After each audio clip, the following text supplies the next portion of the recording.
Thanks for making a date. Welcome back to the marketplace. Now, the IMF is confident government will be able to implement the critical measures to pass the program review test.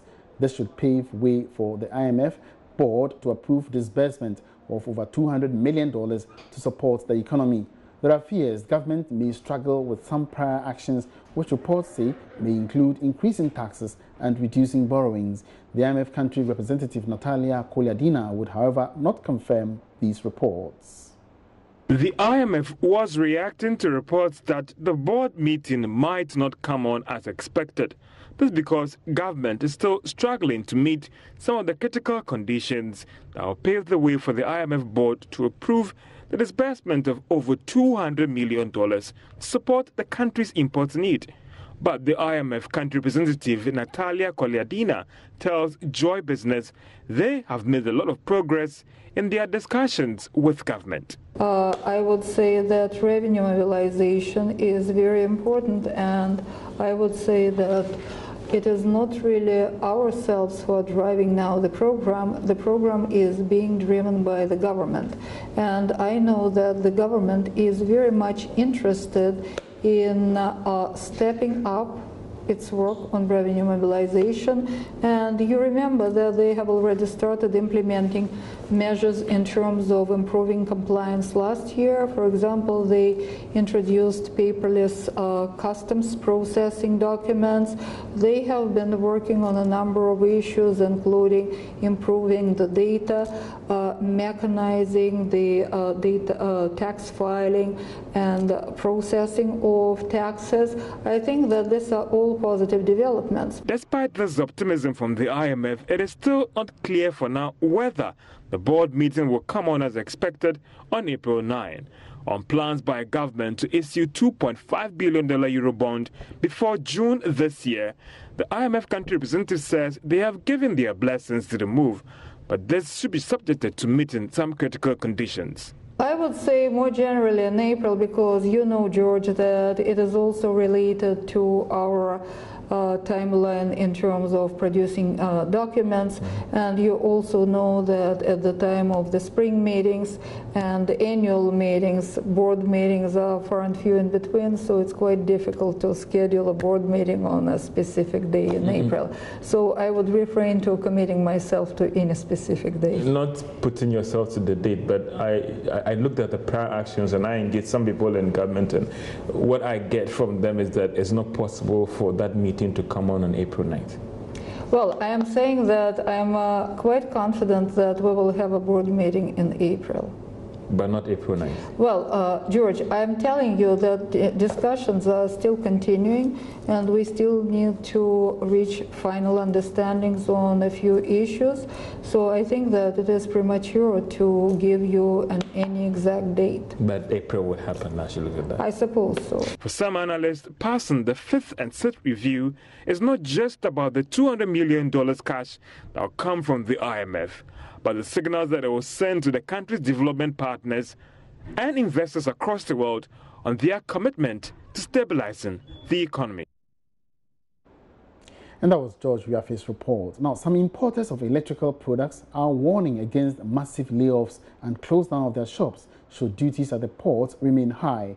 These importers, who form the Association of Electrical Dealers under the Ghana Union of Traders Association GUTA, say the rise in import duties on electricals has shot up from 10 to 20% in just a year, a development which has resulted in the abandoning of loads of cargo at the ports. Charles Aite has been following this report and has filed this report. The Ghana Union of Traders Association GUTA is not happy with what it describes as the insensitive increase in the number of duties at the ports. Members of the association and also some traders engaged in electrical businesses are threatening to shut down their shops in protest against the situation. Astronomical hike on the levies and taxes is slapped on the electrical materials at the ports. This is actually stifling our business, and so therefore we are calling on government to have a second look at a tax levy on imported cables and materials that we have been bringing. We are rather losing by the day, because it's sort of like the things are already not moving, we are not selling. And you can imagine if I should pay more taxes on my goods, how am I going to sell them? Because the market itself is, dormant. Nobody has the energy and then the strength to buy. The purchasing power is not there. I have to tone down most of the actions, intended actions, and that's why when I heard that they were going to hit the streets and all that, I pleaded with them and then bring them all here to customs, to talk to customs, to see how best we can solve the situation. And fortunately, they were receptive. As to whether they will do what we are expecting is another thing. It's very difficult to clear our goods nowadays.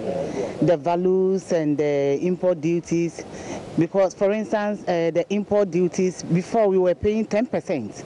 Now they've increased it to 20%. And you can't add it to your costs. Because if you add it, your price will go up, your selling price will go up, and people will be complaining. We employ and we pay taxes to support, but now, I mean, the percentage we pay for duties, we can't survive as a business. Some of us are closing our shops, laying the workers off. Where are we going? So far, traders say the introduction of some 16 levies at the port, including the common external tariffs, is evidence of the unfriendly policies government is taking to generate revenue. Grave concerns there raised by members of the Electrical Dealers Association, bringing up questions as to whether or not this could affect their profit margins as well as shore up the unemployment development in the country. Of course, we do know that government is currently on an industrialization drive, and one may ask whether or not this development complements the move by government. We shall be following up to give you updates as and when. I'm Charles Aita reporting here in Accra. Now, the Ghana Free Zones Authority says it is currently in the process of reviewing its regulatory legislation to make it more investor-friendly. A stakeholder meeting is set to take place for free zone enterprises to make inputs for the proposed amendment. Chief Executive Michael Ochrebefi says the law in its current state has become outmoded. He was addressing executives of free zone enterprises in Kumasi. Act that we have, the Free Zones program is a government policy to promote export-oriented investment. The meeting was part of a scheduled nationwide roadshow by the Free Zones Authority to discuss issues peculiar to each region. CEO Michael Ochrebefi emphasizes the need to amend the law regulating the authority's operation. The concept has been there for the last 20 years, and the concept have not seen any amendment. Other institutions of government that do similar, jobs. We do related business with them, like GIPC, GEPA. They have done amendments to their act, but we have not. We think that the act has become very outmoded, and we need to make it relevant to modern day business, so that people who do business with the Free Zones Authority will see that we are serious to do business with them. Under the Free Zones program, businesses must add value and export at least 70% of their annual production. The program combines both the enclave and single factory enterprise schemes to make the whole country accessible to potential investors. Mr. Ochrebefi says it is imperative to strengthen local businesses to compete on international markets. There are a lot of benefits in joining the Free Zones program. If you join the Free Zones program, government consciously will give you 10 years tax holiday. 10 years tax, corporate tax in Ghana is 25%, and government will give you 10 years tax holiday, which is very phenomenal. With this, you can be able to get a lot of money which can be plugged back in business, and it will help you. Even after the 10 years, you will not even pay the 25%, but you pay 15%, which is good. Meanwhile, the board is considering a new unit at the Secretariat to assist companies in the oil and gas industry. A research and business development unit is already in place to conduct market intelligence to encourage companies to explore markets beyond the traditional space.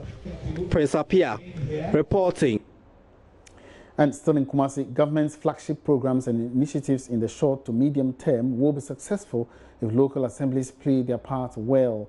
That's the thrust of President Akufo-Addo's message at the inauguration of the new municipal and district assemblies on Thursday. He says revitalization of the economy and reforms of governance institutions is at the center of such policies.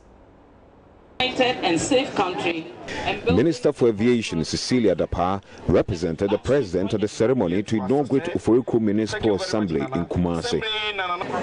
The flagship projects initiatives in the short to medium term will be successful if assemblies play their respective roles in our agenda to revitalize the economy, revamp economic and social infrastructure, transform agriculture and industry, provide social development, reform the delivery of institutions of governance, leveraging on science, technology, and innovation for development.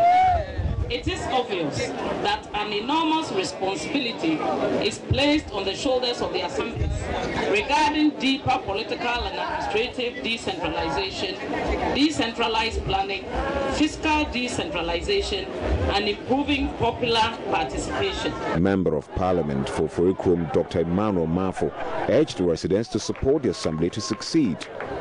He wants them to discard the notion creation of the municipality will bring development without effort. Everybody gets excited when your sub-metro is elevated to a municipality or to a district.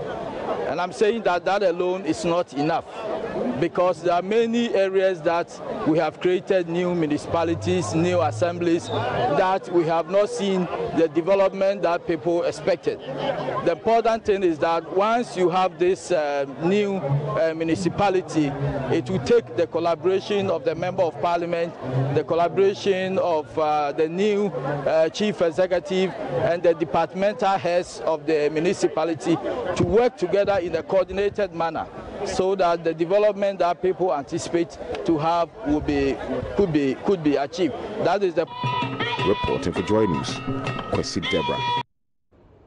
Let's now turn our attention to the oil and gas sector, and your budget for fuel consumption for each day is expected to remain unchanged, at least for the next 2 weeks. This is because prices of petroleum products are likely to remain unchanged at the pumps until the end of the month. Let's get you some more details on this good news in this Business Desk report. Various calculations by Joy Business show that with the exception of LPG, that should witness about 3% jump in price per kilogram, petrol and diesel should just go up by under 1%. However, for most of the oil marketing companies that Joy Business engaged, they do not really think that for now this marginal increase should be passed on to the consumers, which should have resulted in some hikes at the pumps from this weekend. This would mean that a gallon of diesel or petrol should still be sold at the pumps at around 30 cedis. Well, for some, it's still never say never, as with the over 90 oil marketing companies in operation and with the current deregulation policy, not all these firms might hold their prices, as some could change their mind and hike the prices.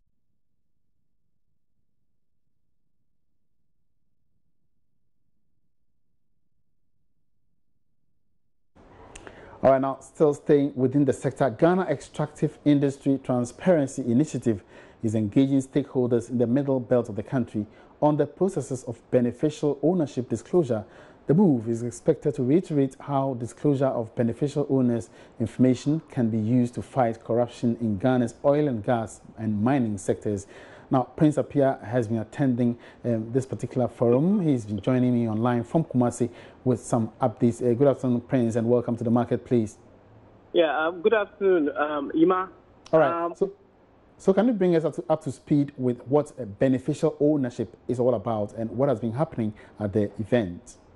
Okay, so straight away, let's go to one of the officials of the program so that I give us brief about what beneficial ownership is and what this program is about. Thank you for joining us, Mr. Samuel Bequim. Tell us, what is beneficial ownership and why this program? Thank you. Beneficial ownership simply means individual, and I'm emphasizing on individual, who directly or indirectly control a company or a legal entity. In most of the times, you will see that people will register a company with a legal name. Legal name means the person does not have any power or autonomy to control the company. You see somebody behind controlling the company with all the voting rights and making the necessary decisions, and also benefiting substantially from the proceeds of the company. You wouldn't find the name of such person in any document, either at the Registrar General or even any transaction. So such persons, individuals, not corporate, individuals are the beneficial owners. Somebody who directly or indirectly control a company or receives substantial benefits from the company. So why this particular engagement with stakeholders? It is really important that Ghana had made an international commitment to pass a beneficial ownership, transparency, or disclosure law. At the same time, we have recognized beneficial ownership as a tool to fight corruption, meaning if we are able to sort of disclose some of these people, it will reduce the conflict of interest situation in our country. At the same time, contracts awarded to the people who have been entrusted in public positions themselves, they turn around, set up a company and award contracts themselves. If you have a disclosure of people who owns or behind companies, it will deter such action. And at the same time, we have noticed that tax avoidance and tax evasion are prevalent because of hidden ownership or the lack of beneficial ownership. And I think that with a beneficial ownership disclosure, it can reduce or deter actions against these things. All right, so Ima, you heard Samuel Crane, who is consultant for GOGIC, and he has been telling us about what beneficial ownership is and why this particular engagement in Kumasi. Ima. Prince appear for that update. And moving on the marketplace, Ghana's wood carving industry has been making significant strides with very creative designs evolving over the years.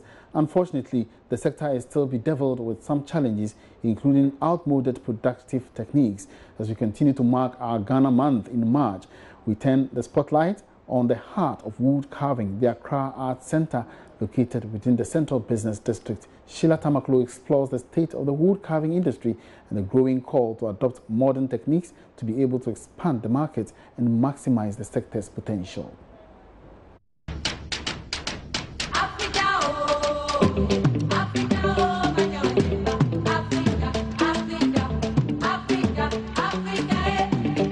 Depending on the style and designs, a wood carver spends between 30 minutes to days to complete a figurine or drum. Kofi is a designer, and under the shady trees here at the Arts Center in Accra, he is busily seen chiseling expressive designs onto a set of drums. What I'm doing now is what they call the sogo. So these are just parts of the set. So I'm putting an effect on it to enhance the beauty of the drum. That's what I'm doing right now. The shapes and then the size of the faces determines the price. In Ghana, traditional wood carving is an ancient industry. In the past, sculptures and figurines have been used in adorning palaces, and drums always play a significant part of traditional festivals. In Ghana, every single handmade sculpture has meaning to it. We have an elephant set. This is an elephant, a BDDH. There's a saying, all the fingers are not equal. So it's like the big size and the small size, and there's someone who is smaller than you. So that's the BDDH. The art of wood carving is a major source of livelihood for both rural and urban dwellers. The many steps involved in completing a piece of work provides jobs for many people along the value chain. Interestingly, local wood carvers thrive in the rush of tourists during festive periods and sometimes for export. Our work is a seasonal type of job. From somewhere June, July, August, there, it's a festive period in Ghana. So the market picks up. Just after our festive seasons, it falls flat. Because most of the time, those who patronize our work is the whites coming from the Western world. They patronize our work a lot. So after these seasons, they go back. It falls flat. You have the opportunity to link up with better people that want to do it on a larger scale. Then you can export. Wood carving accounts for significant economic returns and generates employment. In Kenya, for instance, the export value of the industry is estimated at $20 million annually. In Morocco, crafts contribute 9% to GDP, and its turnover reached $1.5 billion in 2012. The wood craft industry's slow growth is not unusual, as the craft industry is embedded with several teething problems, which inhibits its rapid development. Now we have to go to as far as the Bron Ahafo region. and you can see for yourself, small increase in the price of fuel means a higher charge on transportation, cutting these materials from the Brong Ahafo or Ashanti region and bring them to Accra at the Art Center. 2, finance is our second problem. There is the existence of IDIF, which is available for us to apply and see if we can get. But there is also a problem over there. You apply to IDIF for some money to help you get some materials. You apply for 1 year, there is no response. This is the stark truth.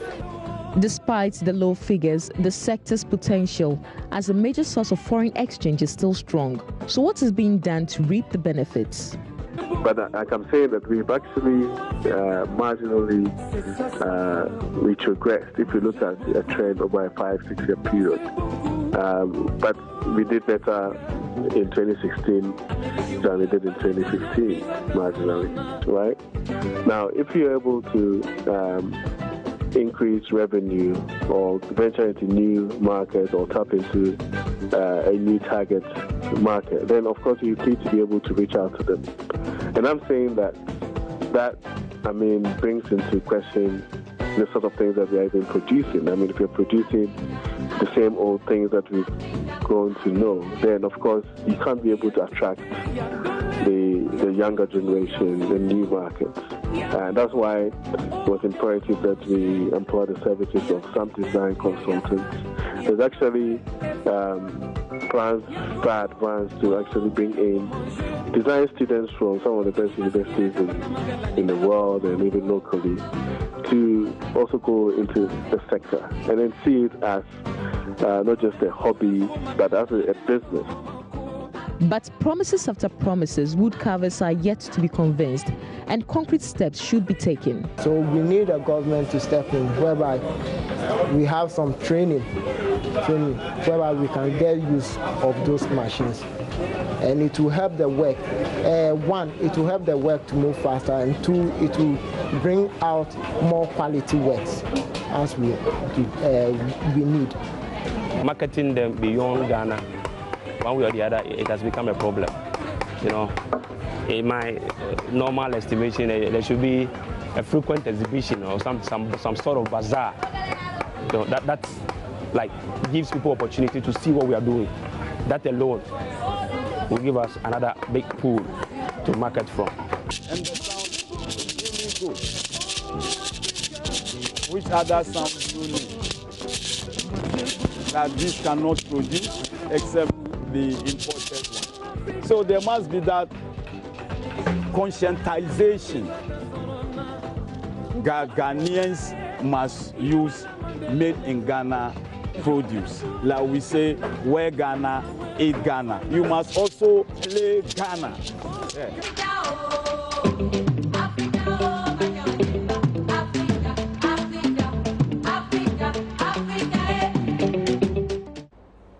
All right, so you should be staying tuned for more indigenous stories like these in our subsequent bulletins for the month of March. And on that note, to wrap up this afternoon's edition of The Marketplace. It's been great having you on board from Monday to Friday, and I hope you also did enjoy every bit of it. We come your way again next Monday with more business. My name is Emmanuel Apuaji. Have a good afternoon.